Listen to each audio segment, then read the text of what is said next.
Last year in November, the Fine Arts Council and the Historical Society sponsored a theatrical production from the Boston area called Unforgettable: Letters from Korea. The directors were Kermit Dunkelberg and his wife Kim. It was a wonderful production and gave us some ideas that perhaps we in Mitchell County could produce a similar stage production. The brainstorming began, and we got on the idea of using Mitchell County history as the subject matter. And at one point, I remember John Sparrow saying, if we're going to use Mitchell County history, you're going to have to tell stories. And as we thought about John's comment, we knew we could not argue with genius. We knew exactly what John meant, because it would be, in order for it to be successful, our history could not be put on stage as a lecture to educate, but to entertain and enjoy and truly appreciate the true character of our pioneers and ancestors who came before us. We also realized that Mitchell County history was too broad a subject, and how could we do justice to our history in one production? And this is why we came up with the idea of doing a series of 2-hour productions where we comprehensively and chronologically produce on stage the most interesting stories that Mitchell County has to offer from its proud and unique history. So in starting this project, the issue became, where do we begin? And we've decided that we will begin with the question, where did our natural resources come from? Because that is one of the primary reasons why people came to this area in the first place. So we will be dealing with stories from geology. Let me just simply give you a quick example. 100,000 years ago, if we were sitting here today, we would be in ice. We would be in a glacier, which is would be as thick as a half a mile high up to a mile high of ice. Now, to put that in context, if you're driving on 218 and you look at the KIMT TV tower, that is 1,500 feet. So imagine 3 times that tower high, and that is the amount of ice that came through this area over 100,000 years ago, and it came several times. So you can appreciate what happened to the land. It compressed and it flattened, and that explains in so many ways, in a short, succinct manner, which we'll certainly elaborate to some extent by telling stories, why we have such good, flat farmland.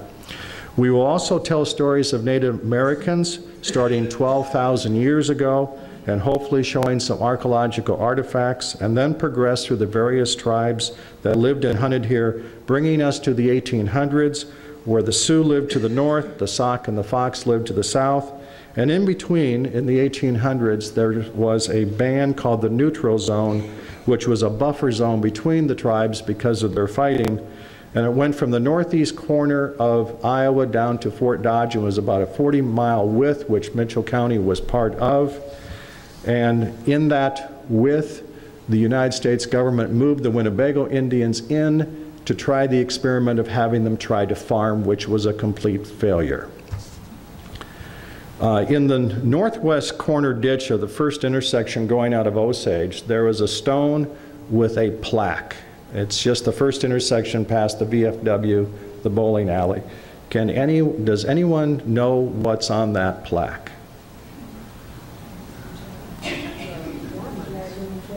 Yes, can you speak up? Dragoon Trail. The Dragoon Trail. In 1835, a group of U.S. Dragoons, which was the early cavalry in America, came up from Fort Des Moines. They came through here and up to a meeting with the Sioux Indians near Lake Pepin. That was the first time that we have historical documentation of white Americans coming through this area. And within that group, I think of about 140 soldiers, which also included Indian scouts, as well as Nathaniel Boone, the son of Daniel Boone. We had a young lieutenant named Lieutenant Elbert Lee, and he was a topographer, and then one of the enlisted soldiers also prepared a diary. And after he did the expedition and left the military, he then wrote a 51-page book, which becomes historic from a historical reference the primary reason why Iowa got its name. And he oftentimes after would say that we actually have spelled it wrong, but Congress screwed it up. It should be I-O-W-A-Y. But in any event, we were part of the Wisconsin Territory, we were the Iowa District, but through his, I think it was 1,000 books that were printed at the time. But to be a part of that experience, and we have a diary entries that explain some of the Mitchell County area, I think it's certainly noteworthy. But it's a story, it's a wonderful story that very seldom has been told. We're also going to be spending a lot of time, thanks to our past Mitchell County historians, who have done, when you look back at our history and the documentation, we had history books starting as early as 1883. We had an atlas with historical references in 1911. We had had another history book written in 1918, and then the centennial committees throughout Mitchell County did a very good job in documenting history, and then the Historical Society picked up and have done a number of books and memories in the 70s and 80s and 90s. So there is an abundance and wealth of historical information we have here in Mitchell County, and we are using those as our primary resources, and those resources are excellent.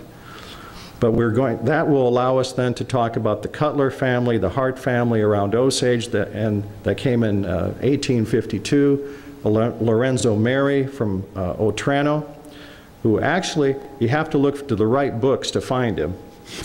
But he also came in 1852, and then the Clawson colony that came in 1853. And after that, we'll talk about the flood of immigrants that came. And we have some wonderful stories starting from the immigrants' homelands and their journey. And some of it is just gut-wrenching stories about how they persevered and got here to Mitchell County. But I can neither confirm nor deny that Ole and Lena were immigrants that came to Mitchell County.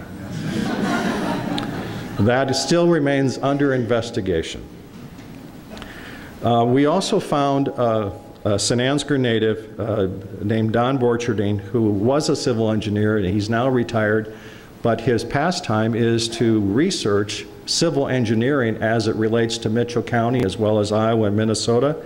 And he's going to be able to tell us stories about the dispute of the Iowa-Minnesota border, where we're missing a section across the entire border of the Iowa-Minnesota border when the surveyors came and they started from the south to the north, and we're missing the top section of all the townships. Now, there's one argument that perhaps that's being done. Minnesota wanted the northern section and the people in it to raise the intelligence of people in Minnesota. But that, again, remains under investigation. Okay.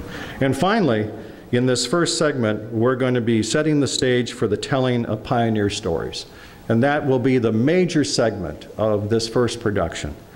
And so you'll actually hear pioneers in first person speak of their contact with Indians, bears, wolves, snakes, some poisonous. You'll hear about prairie fires, blizzards, summers, that the fields were so wet that they turned to sloughs. You'll hear about covered wagons and how they got here and what was brought in the covered wagons. You'll hear about log cabins and sod houses. You'll hear about first roads and stagecoach trails and early post offices.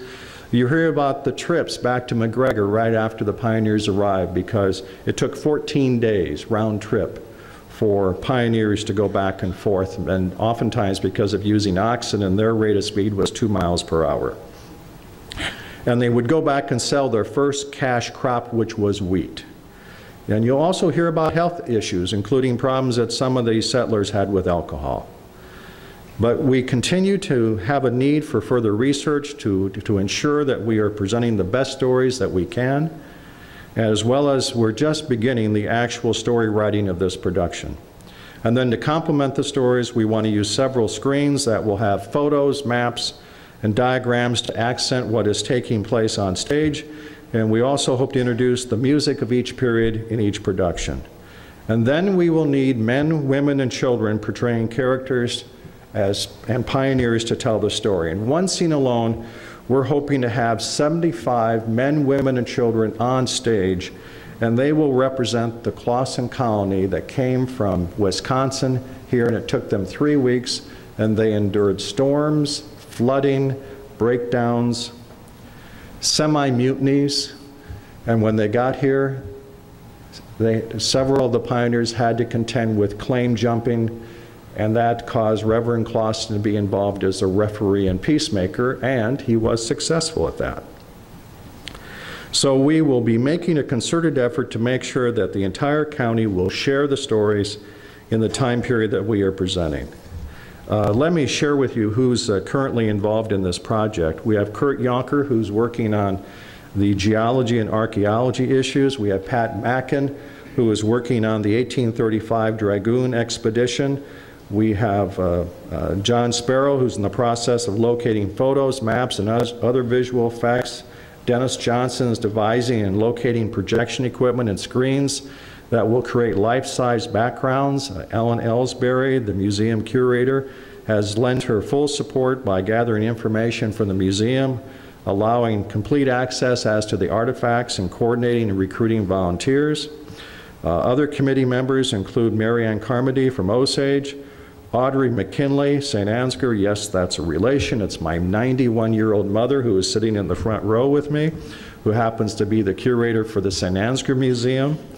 We have Matt Heeman from Stacyville, Pat Hipsch from Mitchell, Mary Cross and Elaine Govern from Riceville. Elaine, you're here. I don't know if you realized you were a member or not, but you are. Bob Weatherall from Orchard, Lorraine Kloss from New Haven, Eloise Cooper and David Rottinghouse, artists in design, Dr. Gary Levinson from Otranto for musical direction, Daleen Stefflug from St. Ansgar Costumes, Kathy Stauffer, writer, and Jim Cross, writer and publicity. But that should be just a small list, because we're welcoming anyone else that would like to be involved in this project. Whether you'd like to research or write, that is what we're in the process of doing now. But then if you have any interest in being on stage, we will make you a star.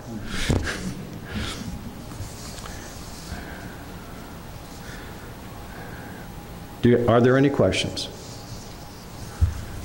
Yes? When do you anticipate this production? That's a very good question.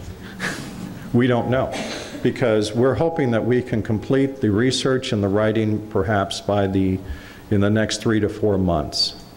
It all depends how many volunteers we get. Just the pioneer stories alone, which we have allocated approximately 40 minutes of a 2-hour production, and recognizing we're giving you a 15-minute intermission, so that's 105 minutes. We could easily be doing 1 or 2 minutes of individual stories going back and forth. So we may have between 20 and 40 stories. That the pioneer stories will go fast and short and sweet, and different pioneers will be giving different stories. So you see the story writing element of that is going to be somewhat intensive. But we have some excellent stories to draw from all the historical works that has been accomplished. Okay. Thank you.